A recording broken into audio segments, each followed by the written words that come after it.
ভারতের মধ্যপ্রদেশে একটি জাতীয় সড়কে টানা ৪০ ঘন্টা যানজটে আটকে পড়ে অন্তত ৩ জন যাত্রীর মৃত্যু হয়েছে। চরম গরম, খাবার ও পানির তীব্র সংকট এবং চিকিৎসা না পাওয়ায় এ হৃদয় বিদারক ঘটনা ঘটেছে। এ ঘটনার পর দেশটির জাতীয় সড়ক কর্তৃপক্ষ বলছে, মানুষ এত তাড়াতাড়ি বাড়ি থেকে বেরোয় কেন? আদালতে করা এ মন্তব্যে জনমনে তীব্র ক্ষোভের সৃষ্টি হয়েছে।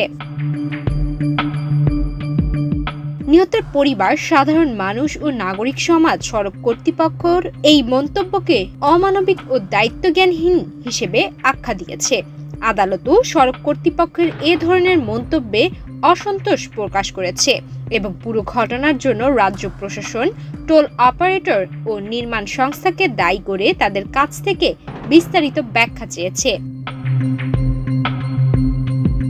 দীর্ঘদিন ধরে এই সড়কে চলমান সংস্কার কাজের কারণে যানজট লেগেছিল। ২০২৪ সালের সেপ্টেম্বর মাসে বিকল্প সড়ক তৈরির নির্দেশ দিলেও সেটি বাস্তবায়ন হয়নি। তারই মধ্যে মূল সড়কের ওপর সংস্কার কাজ চলতে থাকায় সমস্যা আরও প্রকট হয়। সম্প্রতি ভারী বর্ষণের কারণে যান চলাচল সম্পূর্ণ থেমে যায়, ফলে হাজার হাজার মানুষ অসহায় অবস্থায় আটকে পড়ে। নাগরিক অধিকার সংগঠনগুলো বলছে, এটি কেবল প্রশাসনিক ব্যর্থতা নয়, বরং এটি নৈতিক ও মানবিক সংকট।